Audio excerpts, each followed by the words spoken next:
inventor, entrepreneur. She trained at the Mayo Clinic in Rochester, where she completed a PhD and 2 fellowships, including one in clinical neurology and another in informatics. While at Mayo, she invented one of the early AI technologies demonstrating the possible ability of an artificial intelligence algorithm to outperform expert radiologists, which was patented, published, and which won the Best Paper of 2007 award from the Society of Imaging Informatics in Medicine. She served as an instructor in radiology at the Mayo Clinic and as an assistant professor at the University of Hawaii. She has given invited lectures on her work and the future of artificial intelligence in healthcare at locations and events including the American Society of Neuroradiology, Stanford, Ohio State, and the University of Hawaii. She has a number of accolades that I am not going to go on and read, but we won't have time for her talk, but she's quite accomplished. She actually holds 6 issued United States patents, including 5 of which she was the sole inventor. And she's currently the CEO of AI Analysis Incorporated, a company which she co-founded to commercialize her inventions, providing artificial intelligence solutions for healthcare. Please join me in welcoming her for Grand Rounds this morning. Thank you. Thank you so much, Dr. Elliott, for inviting me to speak to this distinguished group and on the subject of neuro in a world imbued with AI. And thank you all so much for coming, mostly virtually. I want to emphasize I don't hold an MD, although, as Dr. Elliott pointed out, I did do a fellowship in the Department of Neurology at Mayo Clinic. I should note that this is not my area of research, but something that I've been keenly interested in for some time. So maybe it should be the focus of my work. In fact, I even taught a course on this subject at the University of Hawaii. I hope that this talk will be fun, interesting, thought-provoking, and inspiring. Big changes are afoot. So disclosures again, I'm CEO, Chief Science Officer, and co-founder of a company commercializing AI technology that I have invented. So this talk stems from a question that Dr. Elliott asked of me. So are we going to be unemployed? To which I responded, we're all going to be unemployed, but it's going to be great. It's going to be a Star Trek utopia, I hope. So this talk is meant to be a 1-hour expansion on that conversation. My goal with this talk is to introduce you to some ideas that you might not have heard before. I'm guessing a bit how much this audience has thought about AI and what this audience probably thinks about AI based on my interactions with other neuro people, and I hope that I've gotten it right. This is a pretty informed audience, so coming up with a talk full of ideas that people in this group haven't heard before is a bit challenging. I've given talks like this one about medical futurism many times, as Dr. Elliott mentioned, but mostly my audience has been neuroradiologists on the one hand or computer science students on the other. In the past, it was a lot easier to give a talk like this because most people had never heard these ideas. Of course, now everybody's talking about AI a lot.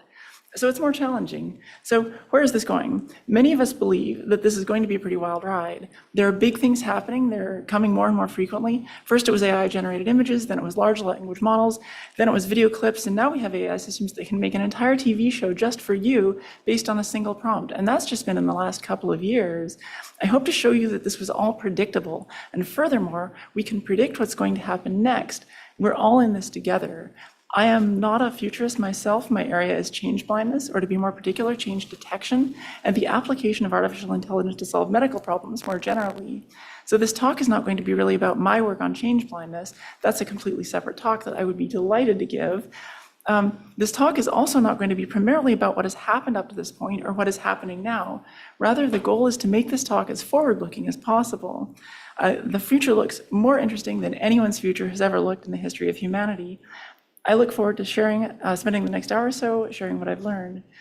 So people like to ask if computers are going to replace us. I and other people have been saying for years that computers aren't going to replace people, but people with computers are going to replace people without computers. That's the answer you can give off the cuff, but the real answer is a bit more nuanced than that. I like to make an analogy. In the past, the flight deck of an airliner might have had 2 pilots, a captain and a first officer, additionally a navigator, a radio operator, and a flight engineer. The job of pilots was to do the stick and rudder flying all the way. Fast forward to today, and you only have 2 pilots, a captain and a first officer. They can do all the other jobs as well as fly the airplane. The reason you can do that is because of computers. However, today, the pilots don't spend a lot of time on stick and rudder, which was their whole job before. The computer does that for them. And in fact, the regulations require that at cruise altitude, the computer has to be the one controlling the stick and rudder. The addition of computers doesn't necessarily make it easier. I dare say that the new computerized airplanes are more complicated and take more training to fly than the older airplanes. In fact, for the most part, the pilots aren't really pilots in the old-timey sense. The pilots program the computers, supervise their progress, and take over if something goes wrong. They spend a lot of time training for situations in which something goes wrong. But the flying is actually much more complicated now, and the airplanes fly much closer together, and they also land in horrendously bad weather, but it's fine because the computers are really good. There is no shortage of jobs for pilots. Pilots still have high-status jobs. They still make lots of money. In addition, far more people have access to air travel now. And flying on US airliners has become unbelievably safe. It's literally safer than walking on the sidewalk, which admittedly isn't saying much. And that's kind of how I see the world of medicine unfolding over the near term. I see the silos changing, blurring, and in some cases merging, and in some cases even dissolving. And I see that happening both horizontally and vertically. And you can see evidence of that happening. Not long ago, FDA sent a warning letter about people using LVO triage software to go around the radiologist. FDA's complaint wasn't that the software had any kind of an issue. FDA's complaint was that the software hadn't been approved for that. And that may change in the future. Continuing the analogy to flying, I would also like to add that we went from Pony Express and horse-drawn carriages to the internet, smartphones, and jet airplanes in only 133 years. This didn't just make transportation and communication faster, it also opened opportunities that didn't exist before.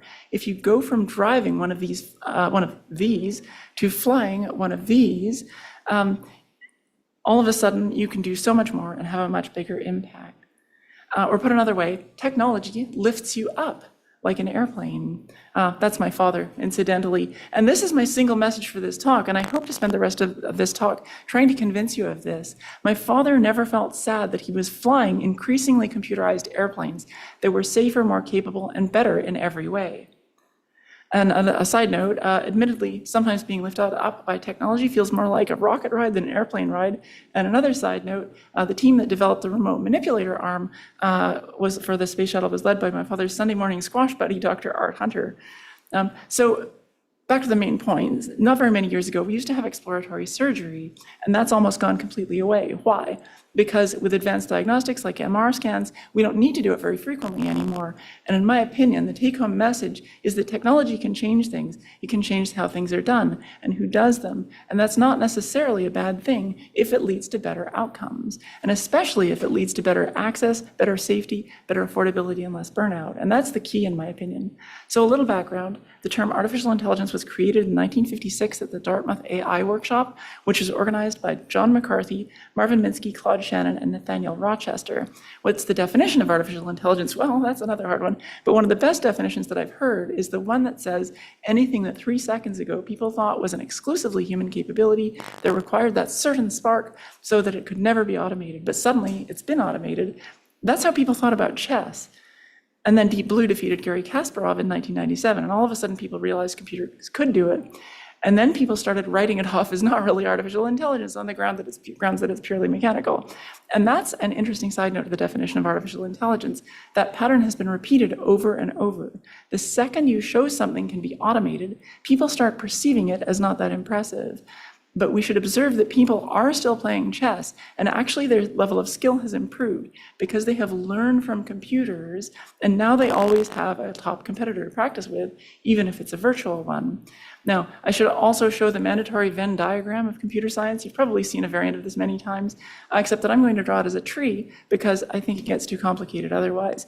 I should note that this is really simplified, but it hits the high points that people talk about. So at the top, we have computer science, and then artificial intelligence is a kind of computer science, a branch of computer science. And within artificial intelligence, we have our expert systems for the computers programmed, like our recipe, and machine learning, which you're hearing a lot about, and some other methods as well. Machine learning, under machine learning, we have clustering, neural networks, which you've heard a lot about probably, and evolutionary computation you might not have heard as much about. Under evolutionary computation, we have genetic algorithms, which is something I'm particularly interested in, and deep learning, which everybody's particularly interested in. Under deep learning, we have convolutional neural networks, transformers, which you've been hearing a lot about, and because under transformers, we have large language models like ChatGPT. But overall, it's important to just think of AI as another way of saying software, except for the kinds of things that it does, i.e. anything that 3 seconds ago everyone thought only a person could do, but suddenly someone has shown it can be done by a computer. Like, for example, chess, language translation, writing poems, composing music, creating art, and emotion detection. Machine learning is just another way of saying artificial intelligence, except for the way it's programmed. Basically, the computer programs itself. It figures it out from information or data. In machine learning, data is the new source code. So Geoffrey Hinton made an interesting remark in an interview that I saw in which he observed that while artificial neural networks, i.e. deep learning, may be modeled after the human brain, the method of learning appears to be much more efficient. The number of weights, you can think of those as being sort of like synapses, is something like 1.76 trillion for ChatGPT-4. The human brain has 100 trillion synapses, so the brain has many more synapses, and yet the artificial neural network in ChatGPT can seemingly hold all of human knowledge. Incidentally, when people are talking about the old school fathers of AI, they're probably talking about Alan Turing, Marvin Minsky, and John McCarthy. And if they're talking about the fathers of deep learning, a subset of AI, they're probably talking about Geoffrey Hinton, Jan LeCun, and Yoshua Bengio. An interesting thing about deep learning is that it makes computer science and artificial intelligence much more accessible. You don't need to be a computer scientist. So once heard at RSNA, Jeremy Howard said, you don't need to have any domain knowledge to make an AI system. Also heard by a different speaker at RSNA, you don't need to know anything about AI to make an AI system. So if you don't need to know anything about AI or the domain, where does the knowledge come from? And the answer is it comes from the data. Historically, up till now, it's been previously annotated, but more recently, we've been developing AI systems that extract the knowledge from the data itself. So where did all this AI brouhaha come from? If people have been thinking about this since AI's famous paper in 1950, which described the Turing test, and even earlier, why do we have this now when we didn't have it before? And the answer is Moore's law. Computer technology has been getting better and better and cheaper in leaps and bounds. Most of you have probably heard of Moore's law, which says that the number of transistors on an integrated circuit goes up by a factor of 2 every 2 years. That's exponential or explosive growth. The practical upshot is that computers get faster, more powerful, and cheaper over time, and not by a little, but by a law. This law was named after Gordon Moore, who won the National Medal of Technology and the Presidential Medal of Freedom. This is a log plot notice, so a straight line on a log plot is exponential growth. You may also have heard of Ray Kurzweil, who is another winner of the National Medal of Technology. So Kurzweil points out that it isn't just integrated circuits. This exponential rate of progress phenomenon goes back to transistors, vacuum tubes, relays, and electromechanical systems. And in fact, it goes back to writing, spoken language, cells, and even DNA. You can do a lot more, many times more, if you have spoken language, because you can communicate ideas from person to person. And you can do a lot more again, many more times again, if you have written language, because you can communicate ideas very authentically over distance in time and space. So Kurzweil teaches us that exponential progress is an inherent property of information technology. Some have started calling this Kurzweil's law. And this is the reason, for example, that you can buy a game console for $450 that has 12 teraflops of compute power. When I was a graduate student, that much compute horsepower would have cost you $110 million and would have been the fastest computer in the world. And this has been going on for a long time, too. In 2001, the fastest game console had 11 gigaflops of compute power and cost $199, which was faster than the fastest computer in the world when I was an undergrad. And if you have a new smartphone, it might have 2 teraflops of compute power and cost $1,000, which was faster than the fastest computer in the world in 1997, ASCII read. So this explosion in performance of information technology has been going on for a long time, a very long time. And it's still going. Rumors that Moore's law has run out of steam or at the very least premature. One of the things that Kurzweil likes to do is extrapolate forward, i.e. if this progress continues, where will we be at year X, year Y, etc. And then he tries to figure out what kinds of technology that level of compute performance would enable. This is part of how he was able to predict when a computer would defeat the best chess player in the world, 1997, when Deep Blue defeated Garry Kasparov, which at the time was pretty shocking, but Kurzweil had been predicting it for years. And he got the date almost exactly correct. Currently, Kurzweil is predicting computational superintelligence by 2029 and the technological singularity by 2045. So the technological singularity is when things will be progressing so quickly that we won't be able to predict what happens next. The term and the concept were at least popularized by Werner Vinge, who was a UCSD professor in 1983, although more recently, these concepts have been more tightly associated with Ray Kurzweil. So an interesting thing happens when computers achieve human intelligence. Kurzweil points out once machines have achieved human intelligence, they will necessarily soar past it because to a greater and greater degree, they will design their own next generations. The instructions we give them will be higher and higher level. Ultimately, they will demonstrate initiative and they will be able to come up with ideas and then plan and execute those ideas on their own. So basically, the next 20 years are going to be bizarre, if you believe Kurzweil. So Niels Bohr said, prediction is difficult, especially if it's about the future. Ray Kurzweil says, for information technology, it's actually not that hard. You just draw a straight line on a log plot. So human technology has been evolving for a long time. It's incredible how much things have changed. My grandfather, my father's father, was a pilot. He learned to fly on open cockpit biplanes like this one. This is one of his pictures. And by the end of his career, he was flying jets. This is my grandpa climbing into the cockpit of a jet. He led the fighter pilot flying school. I like to say he was Viper in Top Gun, but my uncle John Jack says I'm being dramatic. But it's amazing to consider all the things he witnessed in his lifetime. The breaking of the sound barrier by Chuck Yeager, Sputnik, Concorde's first flight, first people on the moon, and a probe on another planet. That's all in one lifetime. He spanned biplanes to probes on other planets. My grandmother, my father's mother, was a radiologist. She graduated from medical school in 1936. My father used to joke, yeah, but she used a sheet of film and a lump of uranium. Not long after graduating, she worked at Montreal Neurologic Institute, which had just opened, where she got to know Wilder Penfield. I just found that out last week. I did not know that. She was also friends with Ross Tilley, who pioneered plastic surgery on injured World War II service people, the so-called guinea pigs. And her cousin was Charles F. Code, the famous Mayo Clinic physiologist who led the team that developed the G-suit and who did early work on histamines. During her life, we had ultrasound. This is not the first ultrasound scanner. CT, that is Godfrey Hounsfield, who won the Nobel Prize for this work. PET, SPECT, MR, and computer-based processing of radiological studies. You could do so much more with an MR scanner and a computer compared with a sheet of film and a lump of uranium. Yes, I know that's not an MR scan. And yes, it was a wonderful thing being able to exchange letters with my grandmother about all the nitpicky details of advanced imaging. How many people my age can say that? So it's easy to think the 20th century was amazing, so much progress, and our lives in contrast are so routine, and the discovering has all been done, but nothing could be further from the truth. The next 20 years and beyond are going to be extraordinary. Imagine trying to explain our present world to someone in 1692. It would be a lot for their brains to wrap around. I think it's safe to say it would blow their minds. From 1692 to today, there have been a lot of changes, but we're pretty used to how we're living. I rather like not having to worry about polio, cholera, smallpox, and diphtheria. Things change, and we get used to those changes really quickly. We're very adaptive, that's especially true if one or more generations has gone by. Especially young people have a really easy time adapting. At ASNR a couple of weeks ago, at the President's Gala, I was sitting next to a youngish neuroradiologist from NYU. We got to talking about deep learning, genetic algorithms, Ray Kurzweil, and I mentioned that Kurzweil had predicted computational superintelligence by 2029.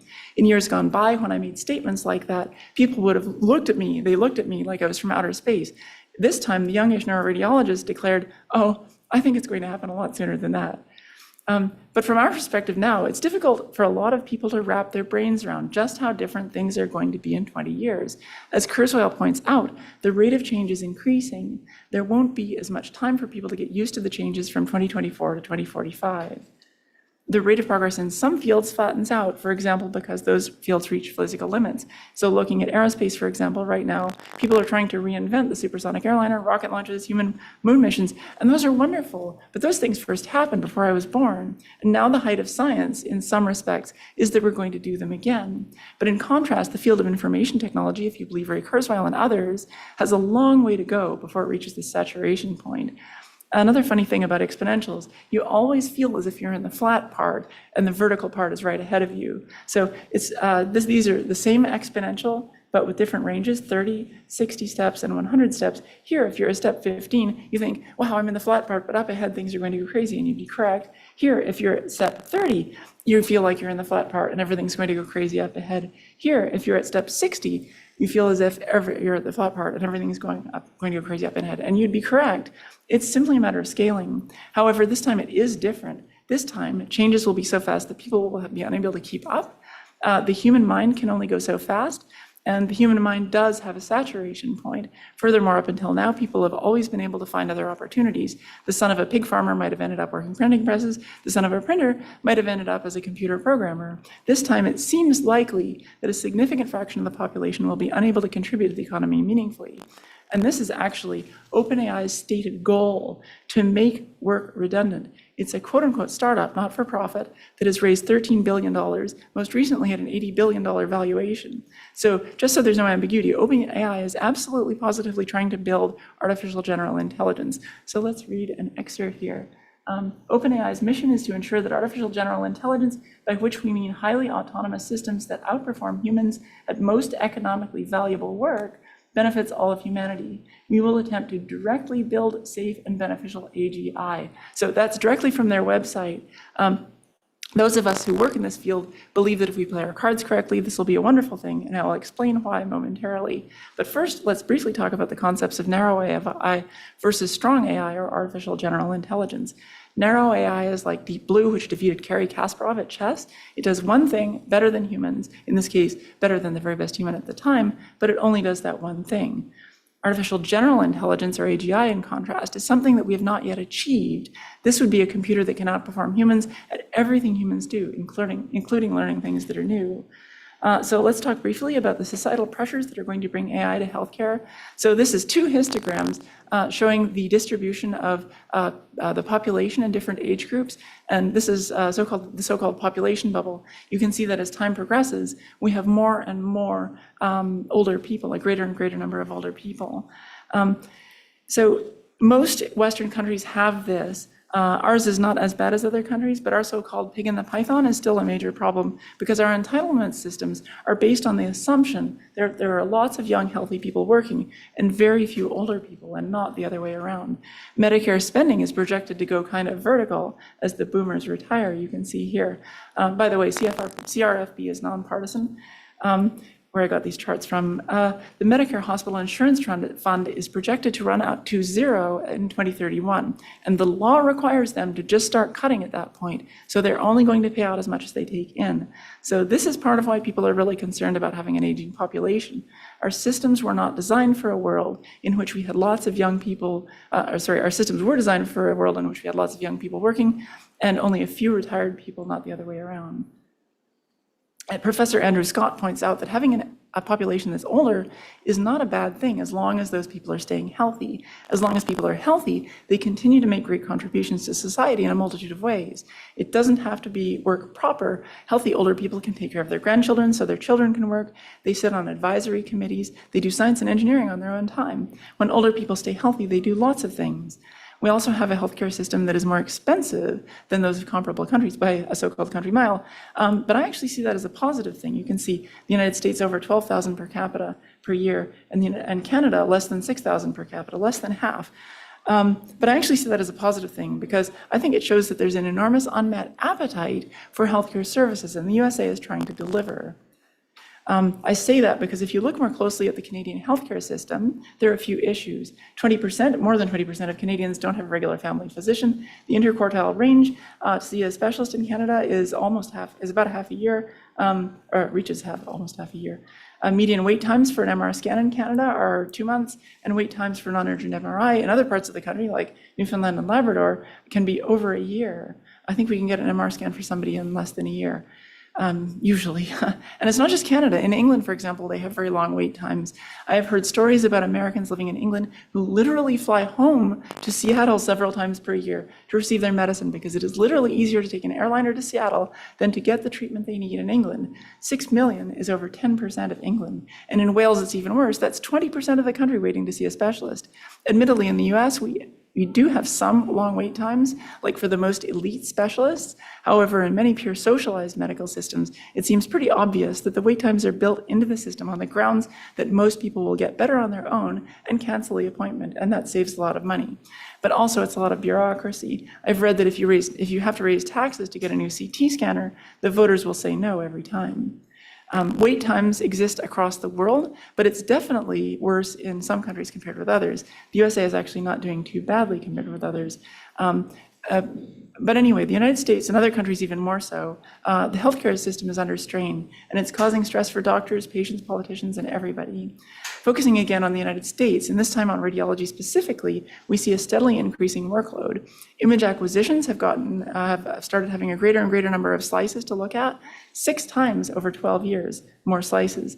But radiologists are not being given more time. That's 6 times greater number of slices that they have to look at per minute over 12 years. This should be information affluence, but it's actually information overload. The number of papers published each year keeps going up as well.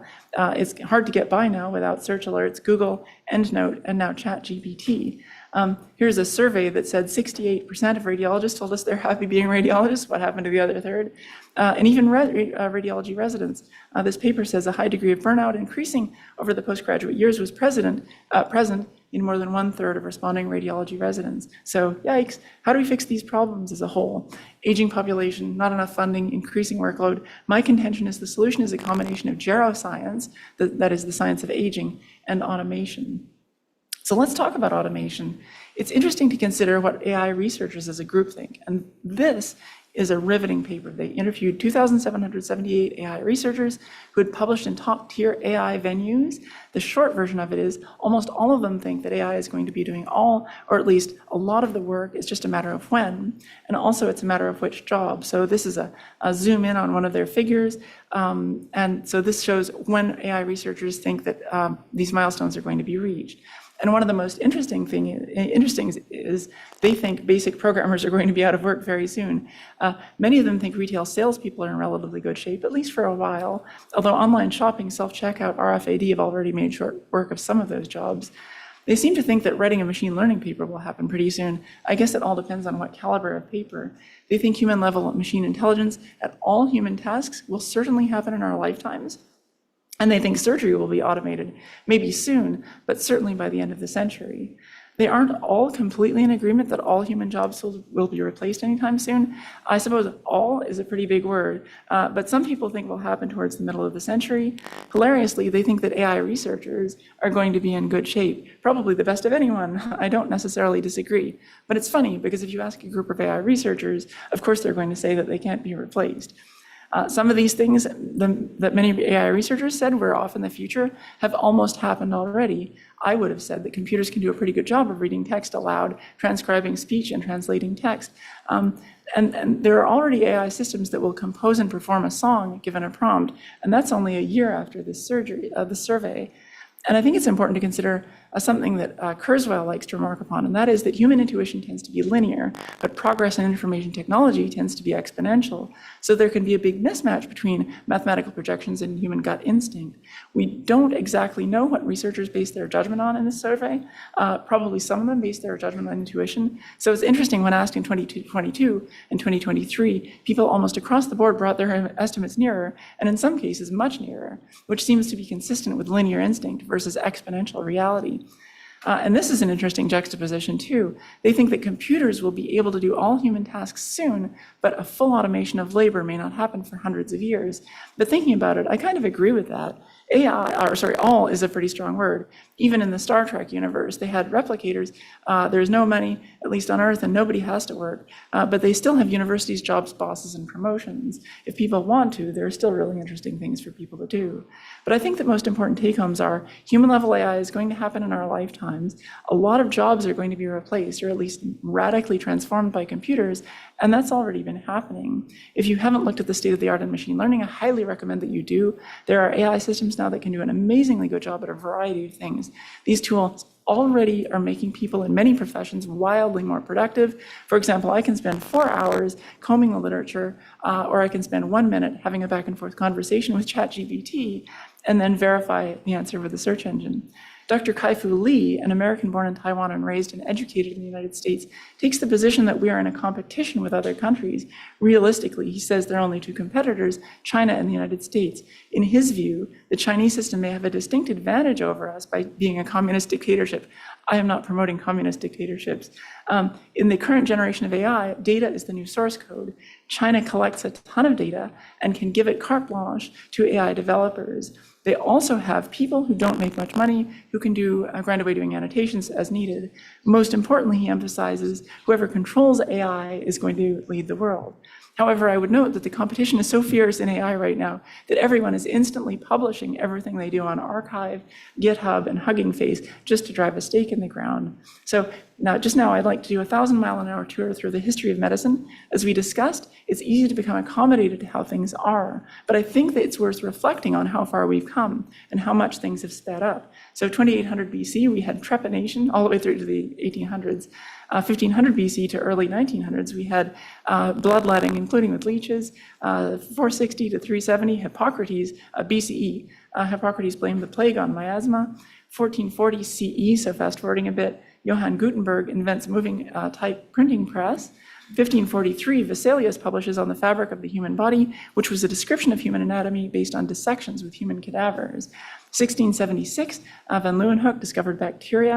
1685, King Charles had pigeon droppings painted on the bottoms of his feet to attract the falling humors. 1796, Edward Jenner's vaccine against smallpox. 1847, Semmelweis proved statistically that obstetricians should wash their hands. 1848, Phineas Gage had a railroad spike driven through his head. 1854, John Snow discovered that contaminated water causes cholera. 1867, Lister published his paper on surgical cleanliness in the British Medical Journal. So let's think about that. It's only been 157 years since we figured out that it's a good idea to wash your hands before surgery. 1875, surgical sterilization and pre-surgical hand washing became common. 1892 and 1898, discovery of the virus by two people. 1955, Jonas Salk's polio vaccine. 1956, the Dartmouth Conference on AI. 1958, Jack Kilby created the first integrated circuit, for which he won the Nobel Prize. 1995, the first use of a neural network in a diagnostic tool. 1996, PubMed went online. 2001, the first human genome was sequenced. 2010, the first synthetic organism. 2017, the cost to sequence the human genome dropped below $1,000. 2020, the first COVID vaccine, which went from genome to clinical trials in 65 days. And in 2024, there are 882 AI/ML devices that have been FDA authorized. 32 are neurology specific, including multiple clearances for a given device. And I mention all of this because it's easy to become accustomed to how things are. That's how we're hooked up. But as Kurzweil teaches us, if you want to know where you're going, it's worth contemplating where you've come from. And we've come a long way. And a lot of it's happened really recently. Think of it, pre-surgical hand washing has only been common for 150 years. Also, observe how information technology milestones, the invention of the printing press, the development of integrated circuits, PubMed, gene chips, deep learning, have influenced the rate at which major milestones have arrived.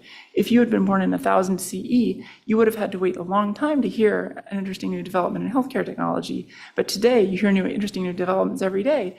There are many interesting things happening. It's literally impossible to keep up with it all. We literally need machine learning now just to help us keep up with it all. And this is another thing that Kurzweil teaches us. As soon as a technology becomes an information technology, it too starts to progress exponentially. So I'd like to change gears a bit again to the subject of adaptations. It seems particularly patently obvious to me that the human mind is an adaptation and it's not perfect. And I'd like to make that point as poignantly as I can by speaking briefly about change blindness, which is one of my core academic interests. So I could do an entire talk on this, it's my interest, so, but that's another talk. So this is two pictures, they differ in one way, and there's a blank inserted in between them to try and disable your motion detection apparatus. Neuropsychologists call this presentation mode flicker paradigm. This example is from Ron Renzig at UBC. What you'll probably find is that you'll spend a lot of time hunting around looking for the difference between them, comparing one region, then the next, until you happen to stumble on the thing that's changing. But the point I want to make is that our brains don't work the way we think they do. And the difference is here, if you haven't seen it. It's this box on top of the boat that's coming. I know, yeah, it's crazy, isn't it? And here is, whoops.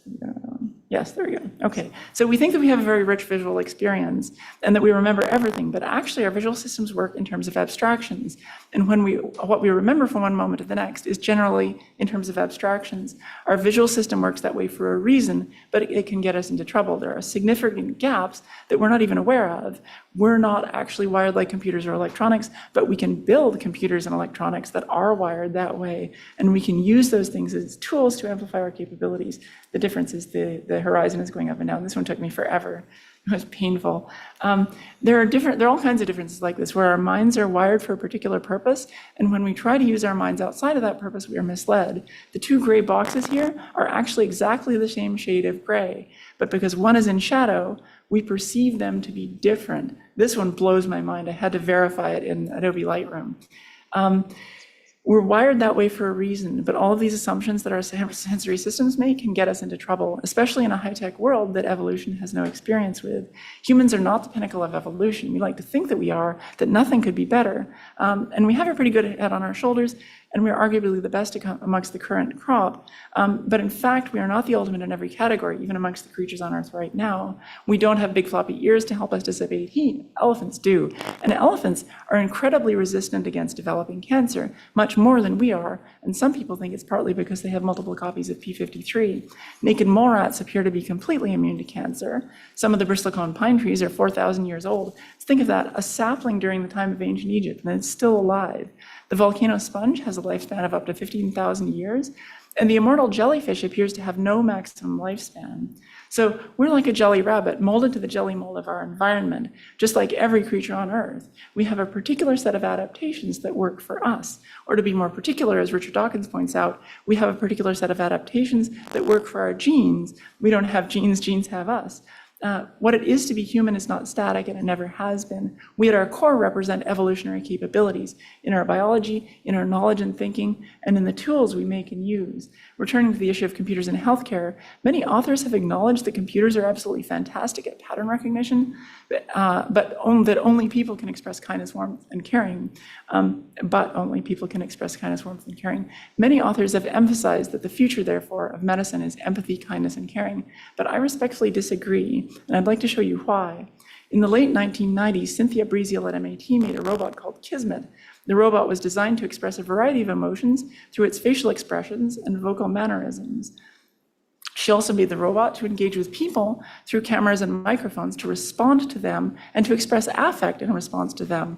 In the 1990s, this was pretty groundbreaking work, both technologically and sociologically. By the way, I totally visited Kismet. It's on the display at the MIT Museum, where I also got to see the original drawings of Santiago Ramon y Cajal, which was amazing. I was like 2 inches with a sheet of glass between. But back to Cynthia Breeziel at MIT. In 2002, she created another robot called Leonardo, which you could instruct to perform simple tasks using language, which was amazing in the 2000s. They also did a demonstration, which unfortunately I haven't found a copy of, in which they had 2 volunteers. There was a box hiding cookies and another box hiding potato chips. The 2 volunteers and the robot Leonardo all knew which box contained cookies and which box contained potato chips. The first volunteer left the room, the other volunteer switched the cookies and the chips, and then the first volunteer returned. The volunteer number 1 asked something along the lines of, "Where do I think the cookies are? And where are the cookies?" And Leonardo, the robot, got it right both times. So Leonardo could keep track of the world model and also the world model of multiple people in the room at once. Leonardo could try to help people and would respond to them knowing what their perspective was. So putting it quite succinctly, I think it's quite obvious that robots will be able to exhibit, or at least simulate, empathy. Whether they will experience it is a whole other talk. I think the answer is yes, and I think we'll be able to make robots as empathetic as the most empathetic person. The question of whether computers are capable of experiencing empathy, whether it will be real, whether computers can be made to be conscious, and whether humans will accept them as such is a whole other talk that I would be happy to give. But in short, my answer is yes to all of those things. They'll all be possible. In the future, if the future of the practice of medicine is not empathy, then what is it? In my opinion, it's exactly analogous to pilots. Medical doctors will work with greater and greater scope over patient care, and they'll be able to do so with the help of computers. They will do more and more complex procedures by delegating a lot more hands-on work to the computers. They'll be able to collect and work with more and more information about their patients, including how their patients are actually living their lives. They'll be able to do that because it will be the computers doing the collecting and the computers doing the filtering.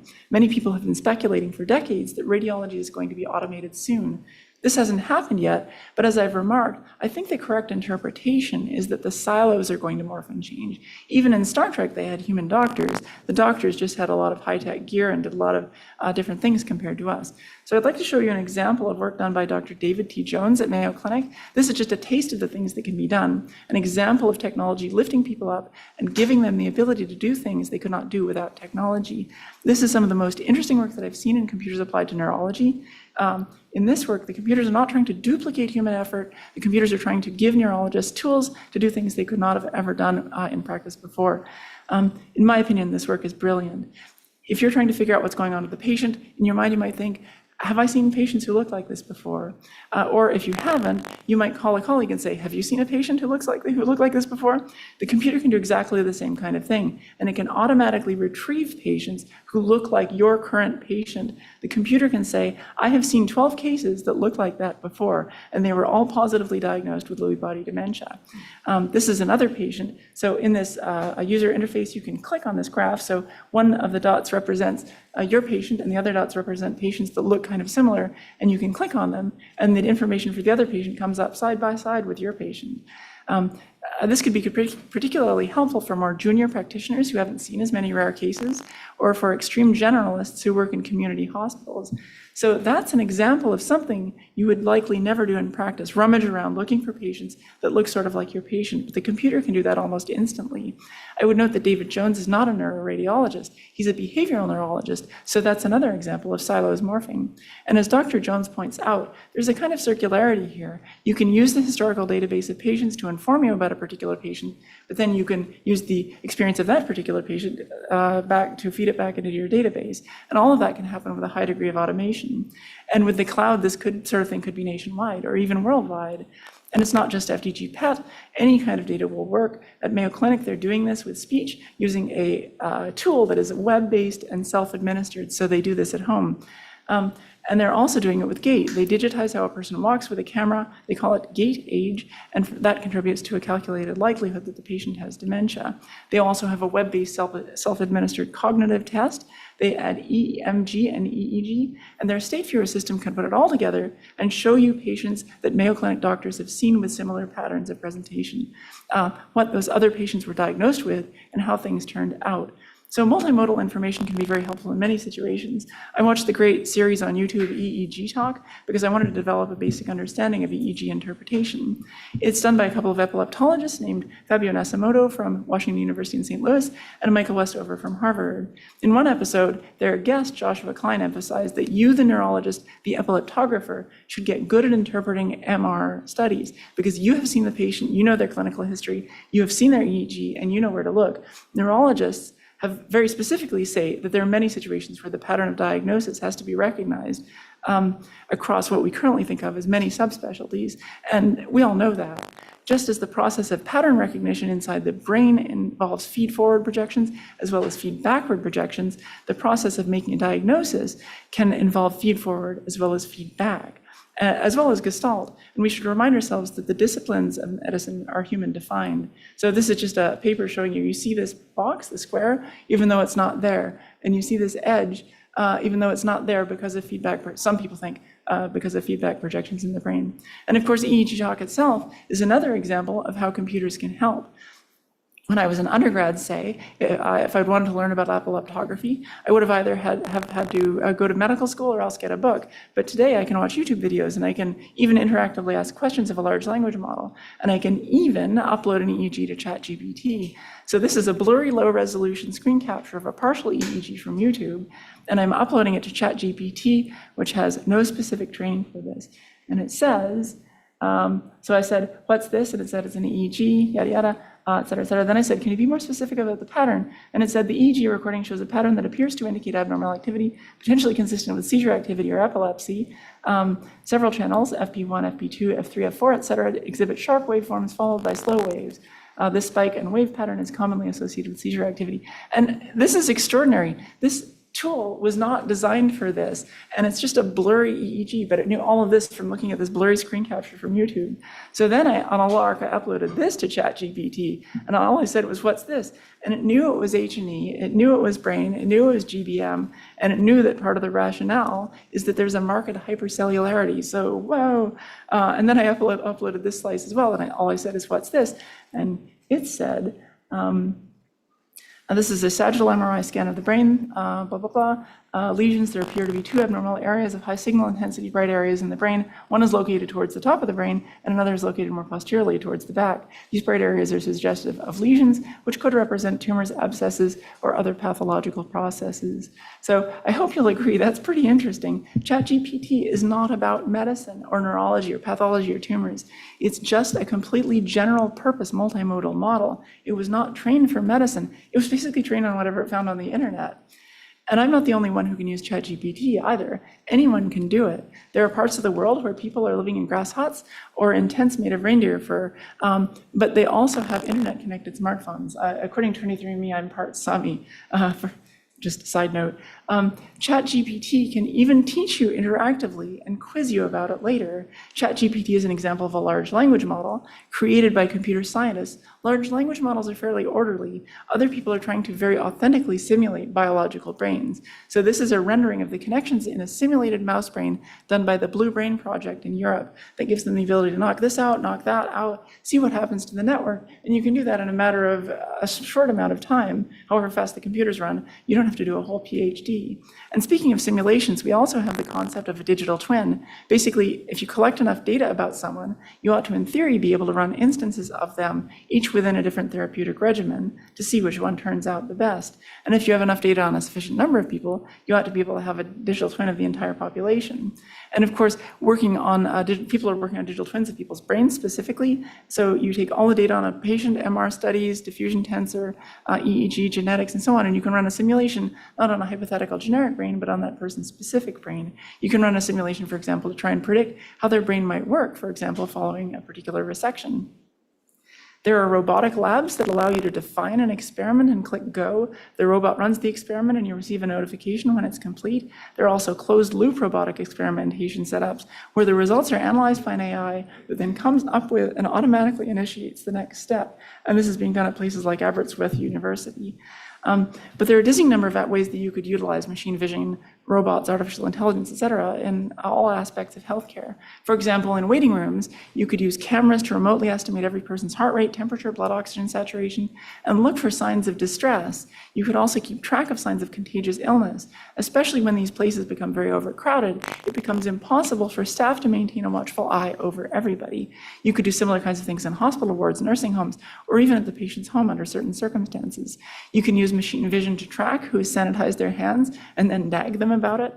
You can even keep track of cleanliness of objects and instruments. You could keep track of where someone who turns out to have been contagious, to have had a contagious illness has been. There are just a multitude of things that people could imagine doing.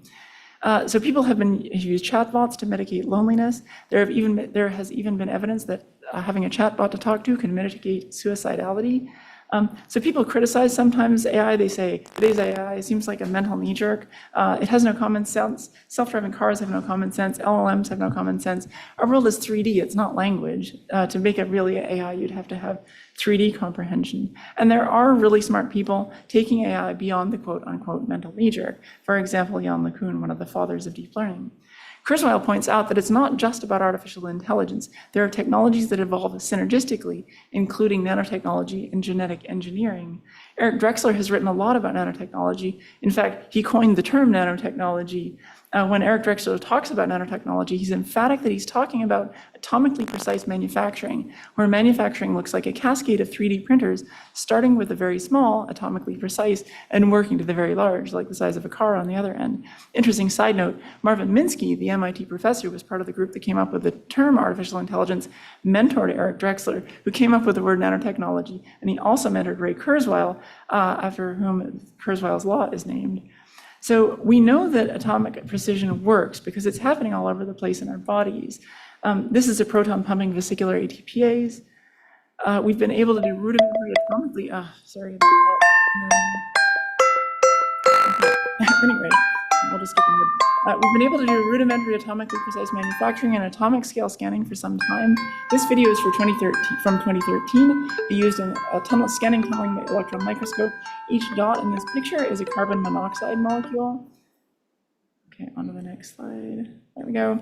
Right now, so one of the most promising ways to accomplish atomically precise manufacturing that's being actively pursued is by harnessing and re-engineering biological systems that already exist. We're doing this to manufacture monoclonal antibodies. The genetic engineering process has been itself been engineered to the point that now high schoolers are doing it. We've engineered organisms to take sunlight, CO2, and nutrients and then create fuels as their output. We've engineered bacteria that enter a person's bloodstream, enter tumor cells, and then kill the tumor cells. And it's not just about therapeutics, it's also about diagnostics. You can combine a genetically engineered organism with an electronic device such that the organism detects something, generates a biological signal, and that signal is detected by an electronic device that then transmits the signal via radio waves to an external monitor. And I hope you agree, the potential of that is enormous. This is a recent report by the National Academies talking specifically about germline engineering of human embryos, and that's very controversial, but it's garnered serious attention. 2/3 of the people in the Netherlands thought it was reasonable to do germline genetic engineering on humans to prevent severe genetic disease. It's a slippery slope. How about BRCA1? Okay. How about if we give it to people give people multiple copies of P53, if it would make them like elephants, highly resistant to developing cancer? Maybe. How about APOE4? How about ACTN3, because some parents want their kids to do well in certain kinds of sports? Starting to get ambiguous. So it's a very slippery slope. But anyway, people are already engineering their children by choosing their partner, or by using a sperm or egg donor, or by pre-implantation genetic selection, which is actually very common.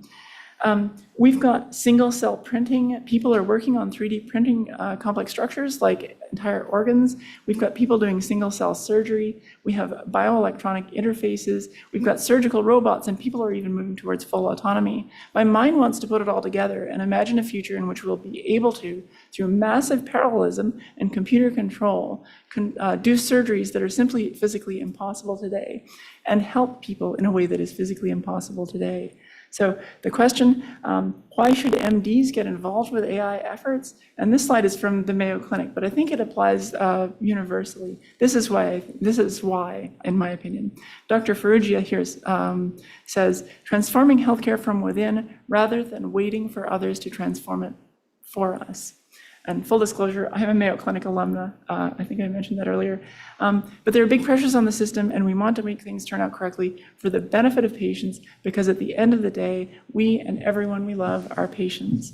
I could teach an entire course on this subject. In the past, I have, but that's my whirlwind tour, and I hope that you found it interesting. Thank you very much. Are there any questions?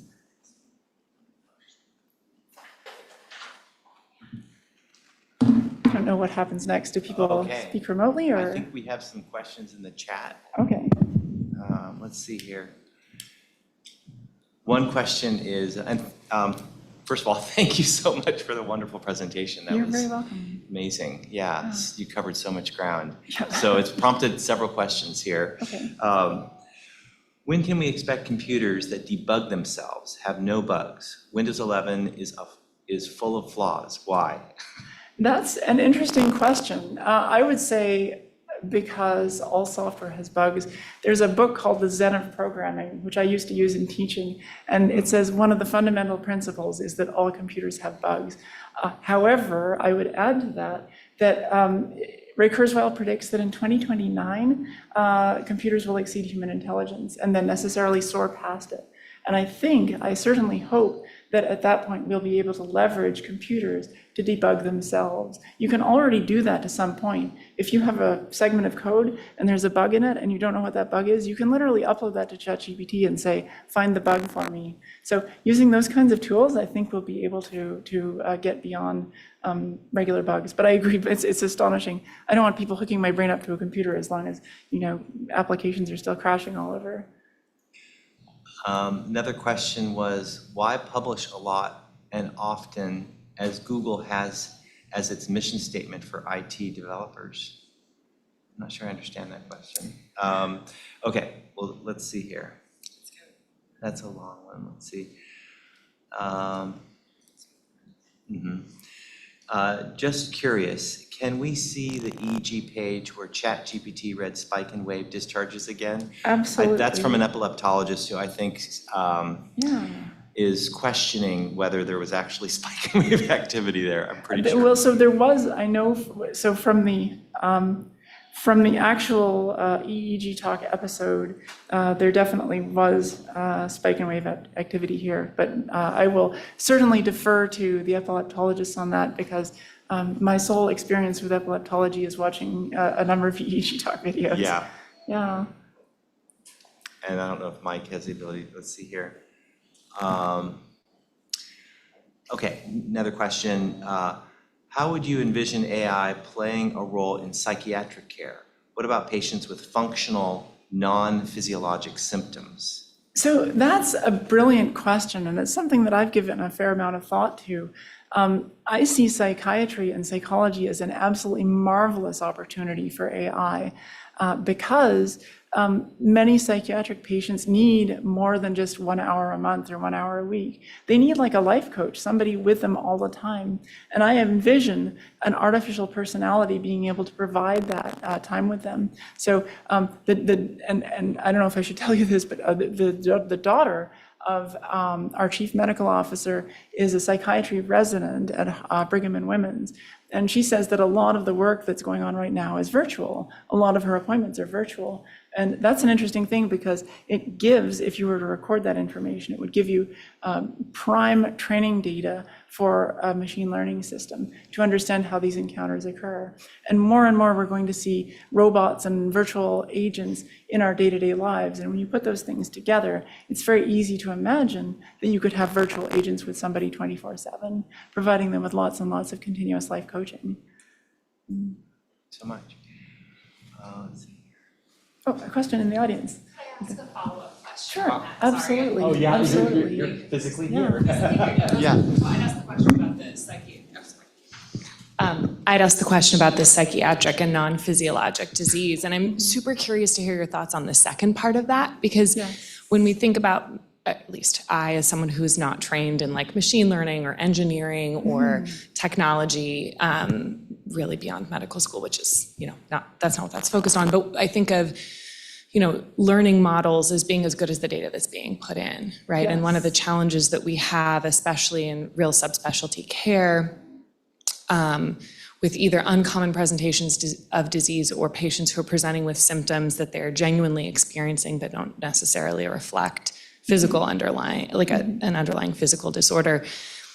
I guess it would be interesting to know if that's something that's being looked at with machine learning, if there's a way, because so much of the output that we would get from machine learning depends on the input that you're giving it. And if the input that you're giving it is subjective or not reflective of an underlying physiologic state, I can see how this would be, super applicable to things like EEG data, EMG data, MRIs. But when you're talking about patient-reported symptoms, how can that get incorporated? Sure. Are there ways of sort of, weighing how much stock you put in one thing versus another, identifying pieces of data that don't fit with a larger pattern and then end up getting excluded, and how that ends up happening? Yeah, absolutely, absolutely. So up until now, machine learning systems have basically been centered around annotated data. So you have some data and you have some explanation, and you use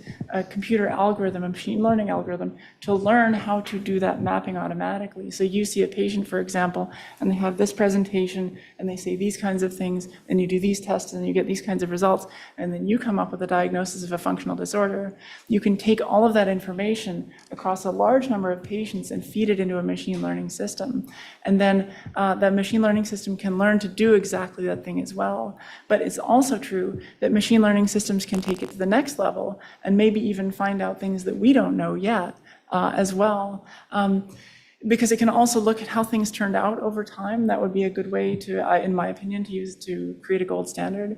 Not just what was the diagnosis, but how did things turn out? In the case of dementia, you look at the pathology, not just the diagnosis, because the pathology is a more precise description of what's actually going on in the person's brain. And I think that you could do a similar kind of thing with functional disorders. Look at how they respond over time. Look at how things evolve over time. Sometimes they're diagnosed with a functional disorder, but it turns out to be physiological. And if you have all of that longitudinal information over a large number of patients, the computer might be actually able to make that connection between between the original description of the symptoms and how things actually turned out. Does that answer your question? Yeah, you're welcome. And then another question in the chat. Based on AI advancements and accessibility, do we see the advancements be able to decrease the cost in development of apps, which could help in healthcare patient gaining normalcy? Absolutely, yes. So I was recently talking to a fellow at UW, and he told me that he was thinking of learning R. But R is a pretty difficult programming language to learn. And he said, then he discovered that he could just type a prompt into ChatGPT and have it write R code for him, and it worked. And he was like, well, I guess I don't need to learn R then. So the answer is yes. I think that we started out in programming in hardware and electronics, and then we had low-level languages like machine language, and then we had assembly language, which is a little bit easier to handle, and then we had COBOL and Fortran, which are a bit better, and then we had C, and then now we have Java, and then Python, and all of these languages. So they're getting higher and higher level, and what I see as the future of programming is basically a lot of what programming is going to be done with interaction with the computer, verbal interaction. Okay, at this point, open a window, put the button here, here, here, and here. No, not that one. Okay, change the color. When somebody clicks this button, this is what I want to happen. And through that, I think programmers are going to be made spectacularly more productive, just spectacularly. So and many more people will be able to program if you don't need to know all of the machine language and all of that stuff. So the answer is yes. I think that apps are going to be much easier to create. They'll take much less time, much less expertise, and cost much less money. Absolutely. Yeah. That's all the questions we have. Okay. Thank you so much. You're welcome. Thank you so much for having me. It's been a pleasure. Hey, thanks everybody.